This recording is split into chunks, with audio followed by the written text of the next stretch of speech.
Well, hello, hello, hello, beautiful people, and happy new year. 2026 is here. I'm excited for so many things that's happening. For those of you who do not know me, I am your girl, your host, Natalie Francis-Clarke, and you are here for our first episode for 2026. I am so excited. Today's episode is for the woman who knows she's capable of more, but needs clarity, courage, and maybe a little confirmation to keep going. I'm joined today by Sheila Williams, a mother first, as she always says, a transformational coach, corporate strategist, and a newly published author. So for over 15 years, Sheila has helped individuals and organizations move from dreaming to executing.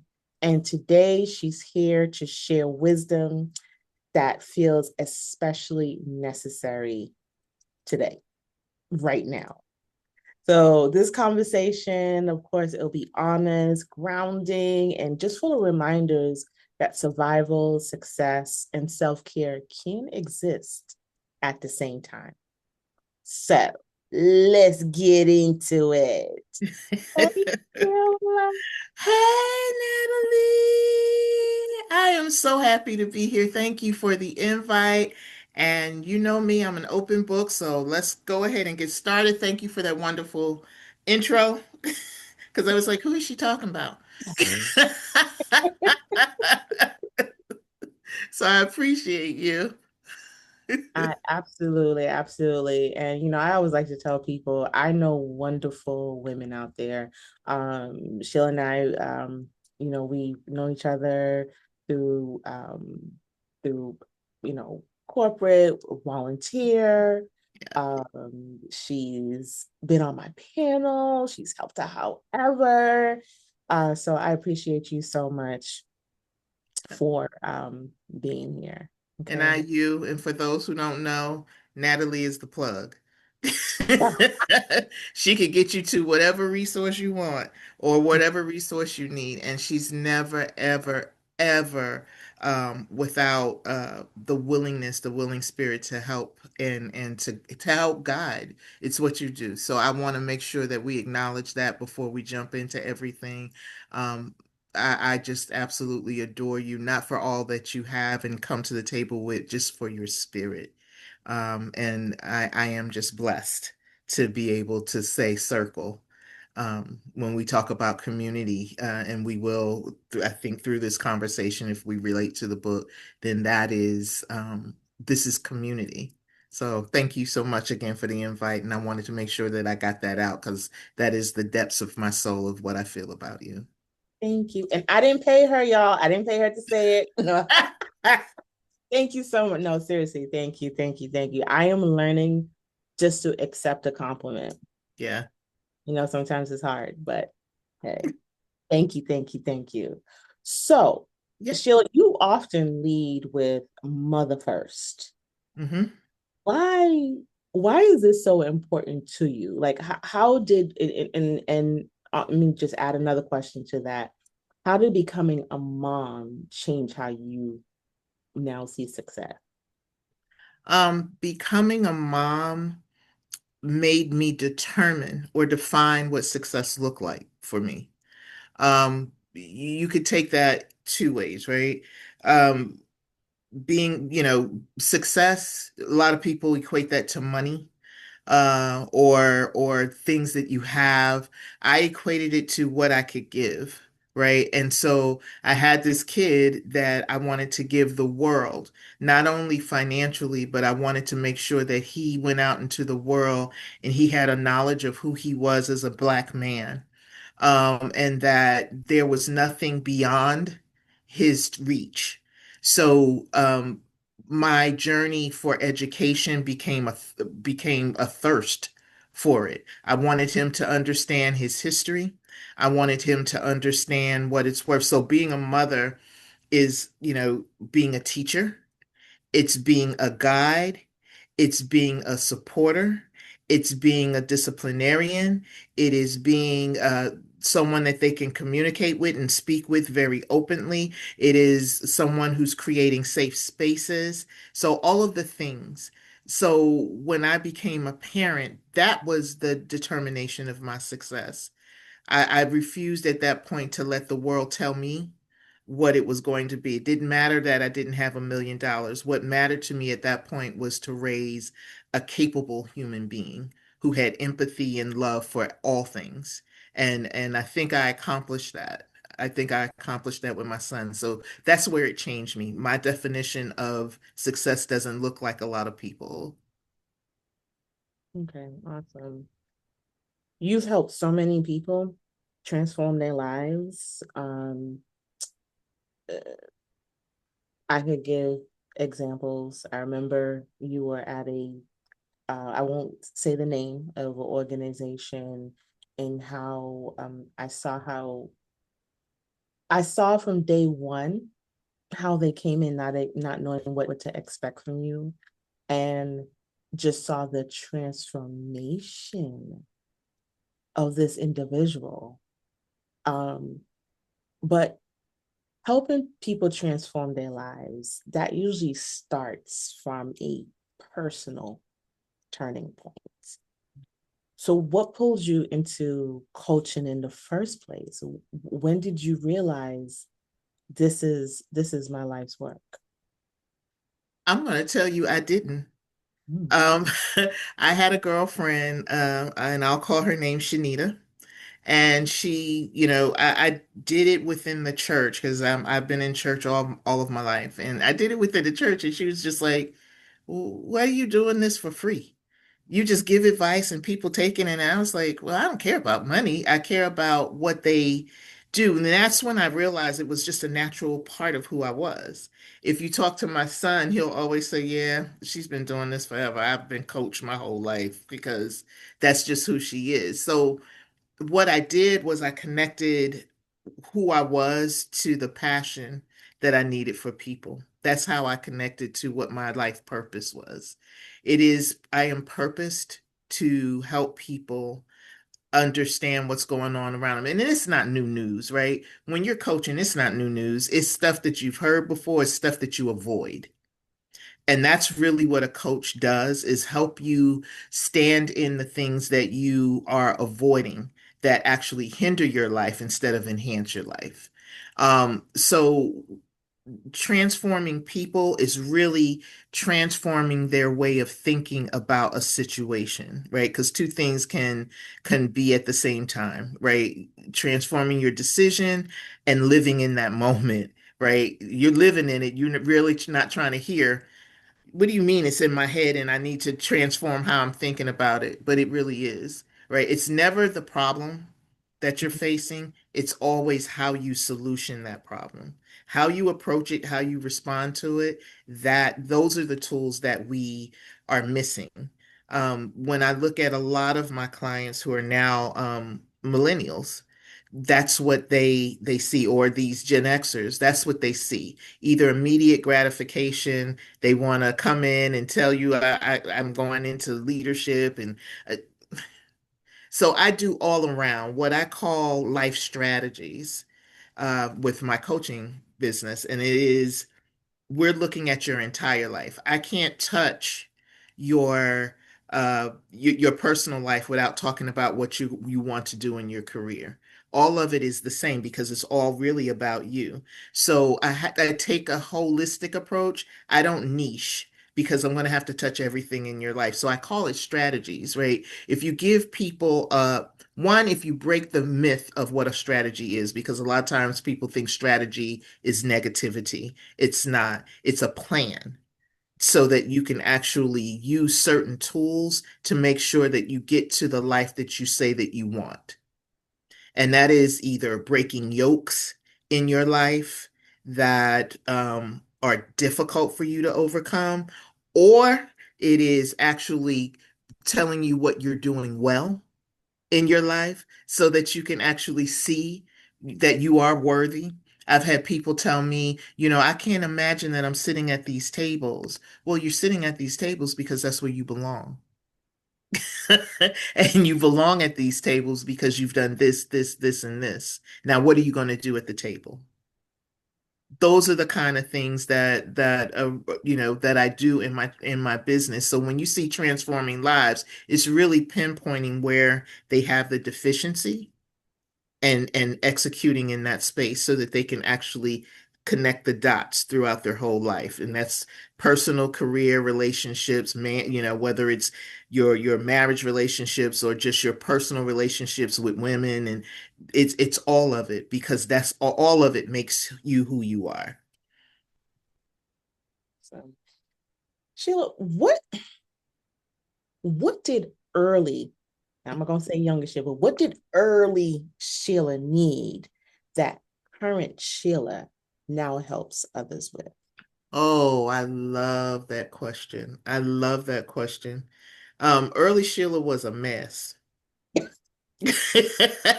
Early Sheila was a hot mess. I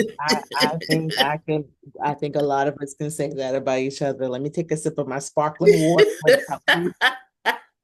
Yeah, early Sheila was a hot mess. She didn't know where she was going, what she was doing, Mm, how she was going to get there. I hail from Newark, New Jersey, born and raised, and I came up in a time where um, you know, when I think of African American women in corporate America, I didn't have a lot of examples, but I mhm, did have one, and I worked for her. Her name was Dizelle Simon. She was the turning point in how I viewed my whole entire life, my career, everything. She had the forethought to understand that I was a force when mm, I didn't even know I was a force. I, got a college education, and you just go ahead on and you just do the process. She saw more. And she was from Antigua. I'm going to say that Caribbean gal. That's And my next door neighbor, Montana and Antigua, very close. yeah, she was wonderful. And it was her she used to tell me I wore my skirts were like belts. They were too short for corporate, and she told me no one would take me seriously. And she said, no one's going to take you seriously in life. And again, you got to remember, I'm almost 60 years old. So that whole, back then, this is what you were told. And she was kind enough to take me to to the store. I worked in Harborside in Jersey City. So we went over to New York. She took me to lunch, and we went over to New York. And she was like, "You're gonna get this, you're gonna get this." And she said, "You're gonna pay me my money back." But she bought me suits, and she bought me dresses and things to come into work with, right? Just took the time and kindness and etiquette. So, I started having client dinners, and she would, this is your fork. This is your spoon. It sits on this side of the table. So I would go over to her house in New York, and she'd give me etiquette, Hmm. right? Things that I didn't have. I had the brain power, but I didn't have. And those moments changed me, because not only did she help me, she wanted to help me. And I wanted to have that feeling all of the time. So young Sheila was a hot mess with belts for skirts, didn't have a roadmap for anything, didn't have a plan for anything. Um, and she helped me shape what it needed to look like for me, what my life needed to look like for me. And that actually was the turning point. Did I get everything right after that? Absolutely not. Still a hot mess in progress to this day. Still a hot mess in progress, but I have the tools well enough within me to make sure that I touch people in the same way that Dizelle touched me. I'm kind on purpose. I'm intentional with the kindness, because you never know. I always greet people with, "Hey, beautiful, how you doing?" Because you never know the last time somebody heard that they were beautiful. I always try to greet people with a smile because you don't know the last person that they encountered may not have given them something. So I'm always intentional, and I always tell people be intentional with your kindness. And that's what helps shape me. So if I took anything, kindness. Kindness is what changed me and made me different because I understood it once I had it, and then it was easy for me to give to others. So let's kind of switch gears here. You say Sure. you take people from dreamers to executors. Why do people why do some people get stuck at dreaming? Because they don't believe in themselves, plain and simple. They Mm-hmm. just don't believe that the things that they want to be possible are possible. And once you kind of teach them or show them to start with small goals, and that they can accomplish those small goals, then it's like, oh, wait a minute, I did this. I can reach the bigger ones, right? So let's look at your small dreams. Is your small dream to have good credit? Well, let's talk about it. Is your small dream to um is your small dream to do some DIY work? I had someone I coached on DIY work, and I was like, why can't you paint the wall? Mm-hmm. Well, I don't want to mess it up. And if you mess the wall up, what happens? You redo it, right? Literally, they were afraid to do those small incremental things. And those small incremental things help them help them go on to like, then I can go back to school, or I can, or I don't need to go back to school. Why you go get you a couple certifications in this, if that's what you want. Why wouldn't you take the certification? Oh, let's find some free ones, Mm-hmm. Mm-hmm. right? And help you there. So the only thing it's really showing people the only thing that's holding you back is you and Mm-hmm. procrastination. Yeah. Procrastination is my worst enemy. It's kryptonite. It's listen. Once I have my planner, I work out, like for instance, tonight I'm gonna try to do all the things that I need to do for the week, and I do great when I do that. But that moment of procrastination hit, it's done. It's done. So it's always a continuing process to get over that hump. So I know you've coached many different personalities, right? Yes. Um, but how do you help those clients um that shut down when you're trying to get to the root of an issue? Because shutting Um, down is it's a real thing okay, yeah. because people don't want you to see their crap, right? And there are some times where you can create the safest space for Mhm. people and they don't take on to the space. So the only thing that I can do is to give them truth. Mm. Right. And I know like there have been times when that's happened and I'll hit them with, okay, I get it. You don't want to talk about it. You don't want to um, go through that. But let's talk about if you don't. It's just me and you in the room. What happens if you don't talk about it? You'll stay where you are. And the purpose of you seeing me is so that you can progress and move forward. And a lot of times that'll jar them to think, and you may not get everything in one session, but allow it to get it out of them. Um, you have to give people space to feel safe, right? And it's a hard task, but it's a doable task. Um, Once they understand that you're not going to weaponize the information that's being given, they become naturally safe. Mhm. So truth, but truth with a little more empathy when you come to those crossroads. It's a little bit more empathy and understanding. Okay. Okay. I know that you're a person who is constantly renewing yourself, Yeah. whether it's education and so forth. Why is this so important? I have my feelings as why it's important. I just feel when we stop learning, we stop growing and we stop Mhm. progressing just as an individual and so forth. Um, but your reasons could be different than mine. So, why is this so important for you? Again, another great question because that I say everyone needs to reassess and renew, Mhm. right?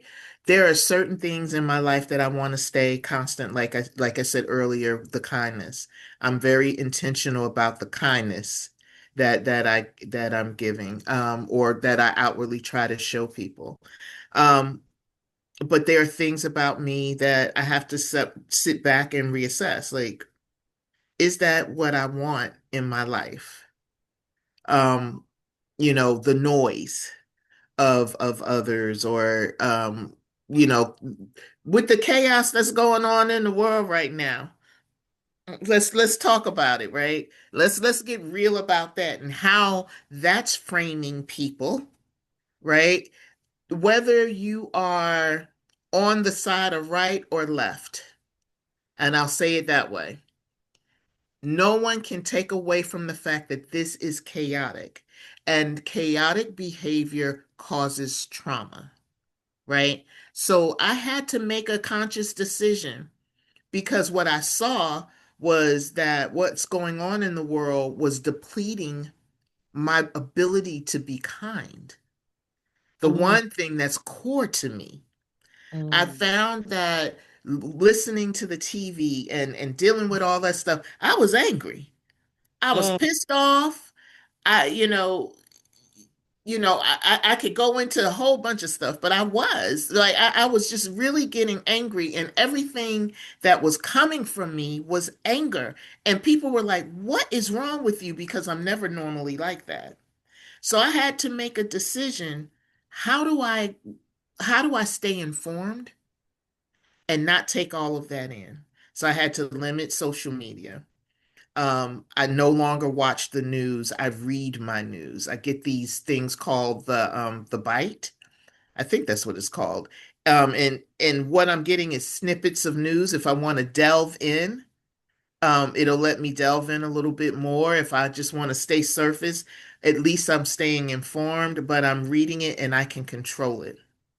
I can't control all of the chaos that's there, and some of the things that are going on in the world, but I can control my environment so that this doesn't change me to my core. So,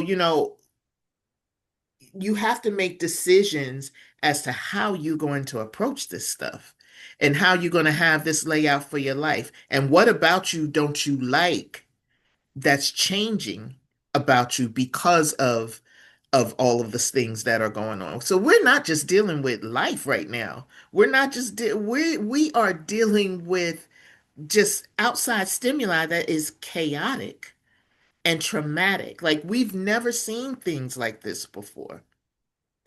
I feel sorry for the Xers because we didn't prepare them for this. My dad and my mom went through this in the 60s.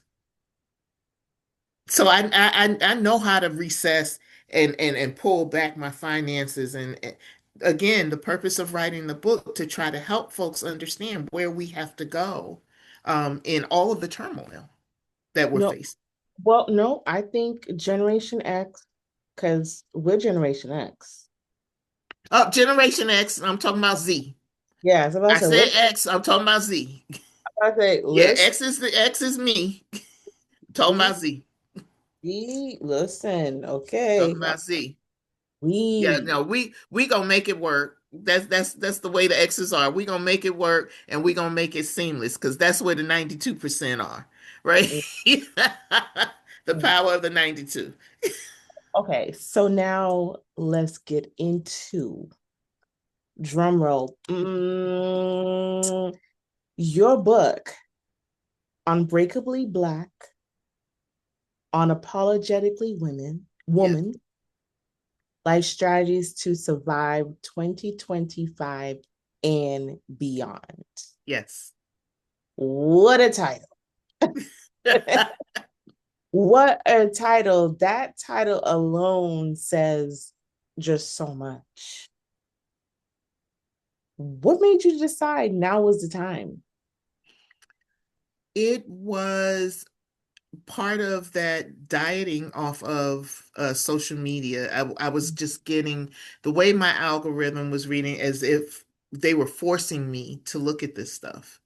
I didn't Mm, ask for it because, again, I'm looking at mostly motivational things. I look mm, at a lot of parent things.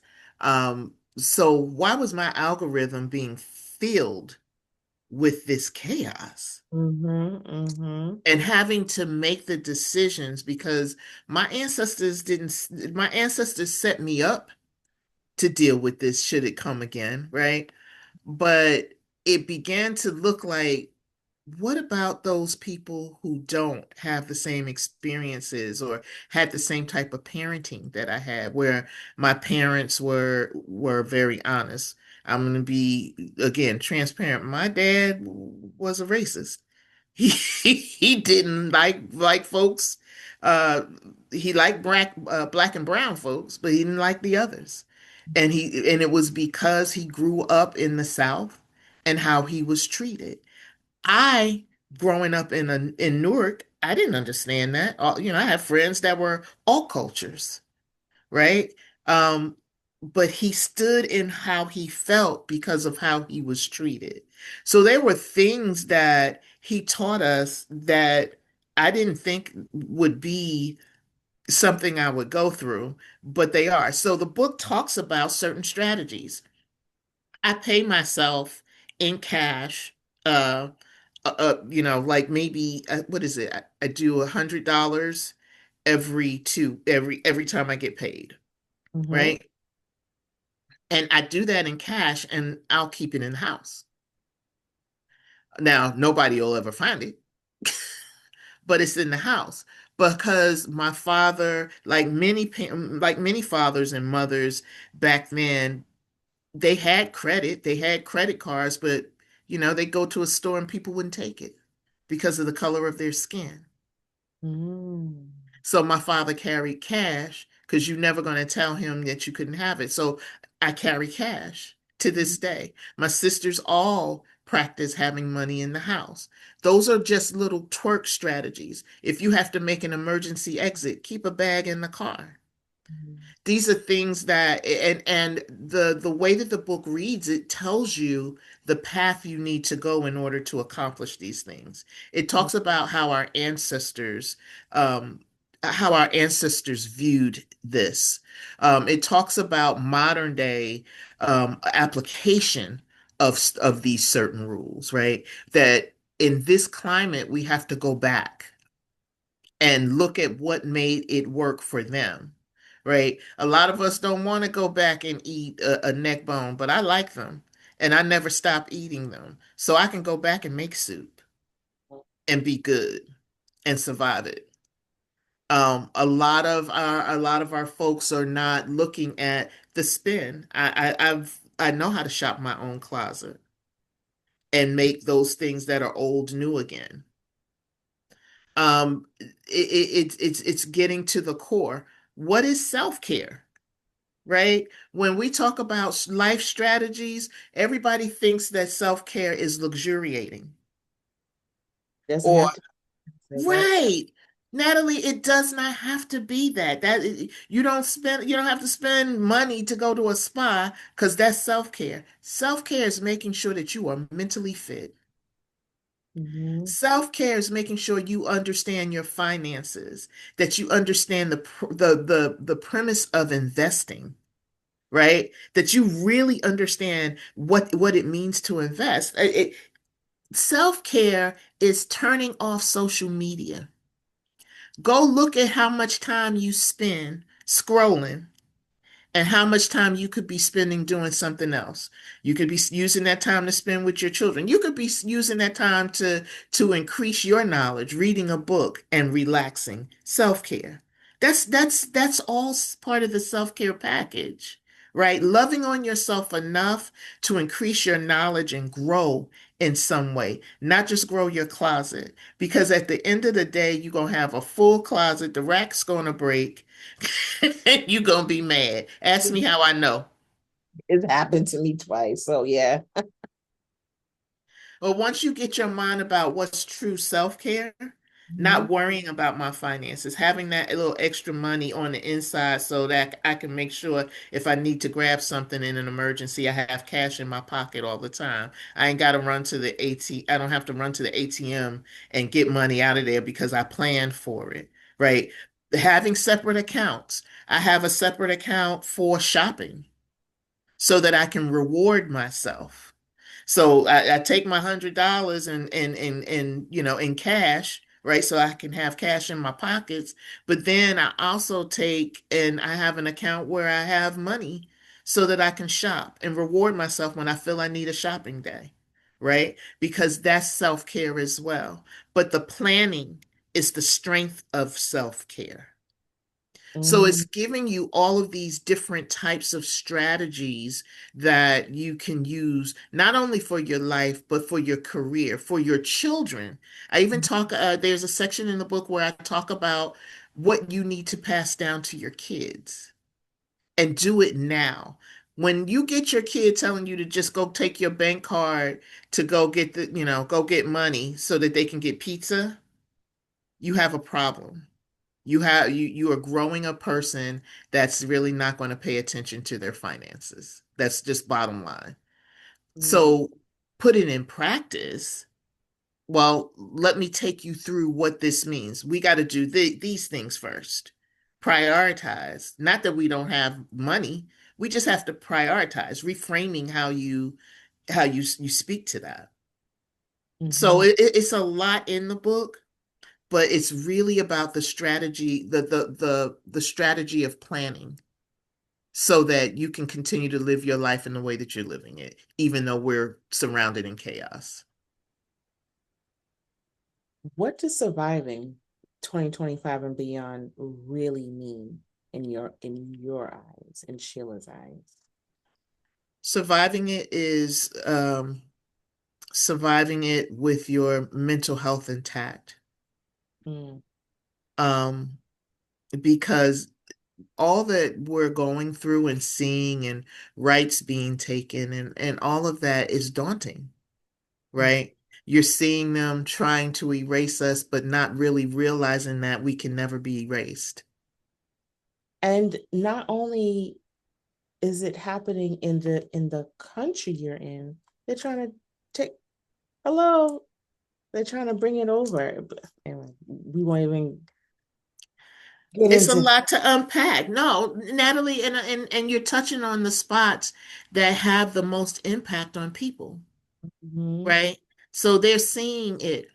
What was so unfortunate about this? Let me throw this out there to you in your audience. What was so unfortunate about this? It was so many people thought it was only going to happen to Black and brown people. They never thought it would happen to them. And so now it's become of significance because it's happening to them. And that's where the shame comes in. The industries that they didn't think would be hit, like farming, they were like, we're protesting and we're losing our farms. And, well, African Americans are used to that. We've never been able to get the funding anyway. So Black farmers have worked on low scale forever. So not getting something from the government has never stopped our progress in farming because we never got them. we know this, and brings back to the point. That's why it's important to educate yourself, Yes. do the resources, Know your history. know the history. I came up here when I was very young, but even so, there's a lot of things that I didn't know. Certain things I'm finding out even just a year ago, or things that are not taught, and that's unfortunate. But I appreciate you. Now, for the woman listening, Hmm.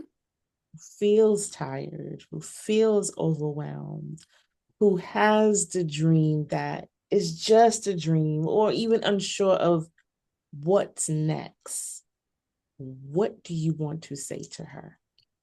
Ooh, hold on. Make sure you take stock every day and remind yourself of who you are. Strength is not a four-letter word, but strength without strategy equals chaos and disability. So just make sure that you are strategizing for you and your family. Make sure you take time to love on you, your children. Take time to make sure that you pass history down to your children so that you can build them up, right? When we talk about all of the things that we invented, we wouldn't be on the internet had it not been for a Black inventor. Hmm. Okay. So making sure that your children understand that. And yes, I'm going to say it. I am pro-Black, but I'm pro-people, right? Because I love my people doesn't mean I dislike others. And I want to make that very, very clear. But my job and my assignment is to make sure that that woman, that woman, that brown and Black woman understands that she is life. She is the source of life. So you will not fail because you're not going to allow yourself to fail. You will stay resilient because that is your makeup. That is who our ancestors said we are. You will stay informed because you know that you have your children. And if you are like me and single or empty nesting right now, you know that you have children that are watching you. It doesn't have to be your biological children, but you have children of the world that are watching you. The organization that we talked about earlier, I know that those women are watching me. And so even if they saw me outside, which some of them have, they've always seen me in order. And so we live our lives in order, but make sure you take the time to reset. I love it. Pause, reset. You have to, because when you reset, you get to see those things that you don't want in your life and get to clear them out. When you are not resetting, you carry everything with you, and that is not healthy, that is not self-care, and that is not strategic. And the last thing I'll say about that, Natalie, is they got that. Y'all got this. Y'all got this. Get the book because it'll help you. If nothing else, if this book does nothing else to the woman that has it in her hand, it will motivate you every day. The sections in this book, because it also has a journal where I'm asking you to do certain things that are related to the chapter before. At every turn, I'm looking to motivate you, to shake you, even though I'm not there, to shake you to do something every day and do it differently so that you can make sure that, let me say this, it's more, survival is important. Survival is very important, but let's normalize living in our truth. That negates the survival, the need to survive, because you live your life every day, right? In the best way that you can, making sure that you have your resources and you saving it. You're going through the ebbs and flow, not just surviving it, but really living your best life. through all of the chaos. You're thriving. We are going to thrive in this, and nobody's going to understand how. Get the book. Tell us where we can get the book. It is on Amazon. And again, it's Unapologetically Black. I'm Um, sorry, Unbreakably Black, Unapologetically Woman, Life Strategies to Survive 25 and Beyond. And it's on Amazon right now. I'm shopping the book for broader audience delivery, but you can get the book on Amazon. And I'm telling you, the feedback that I've been getting, most of the women are coming back saying, it's teaching me things that I didn't know. It's making me look at things that I did know, but mostly it's motivating me to keep going. And that is it, the feedback is exactly what I wanted. That's exactly what I wanted. If nothing else, it's going to motivate you to keep going forward. so, Sheila, I want to thank you for showing up fully and reminding us that being unbreakable doesn't mean being untouched. Mm-mm. It means being intentional, right? Yeah. Um, if this conversation resonated with you today, I invite you to go to Amazon and check out Sheila's book, Unbreakably Black, Unapologetically Woman, Strategies to Survive 2025 and Beyond. It's timely. I think it's so timely for the climate, right?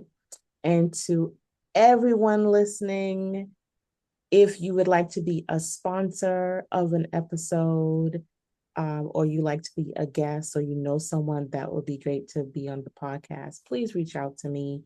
You can hit me up 781-308-2952 or send me an email, pauseresetbrunch@gmail.com. So take what you need from this episode. Pause where you are, reset what no longer serves you, and Yes. remember you don't have to do everything at once to move forward. Until next time, this is Natalie Francis-Clarke, and this is Pause Reset Unplugged. Thank you.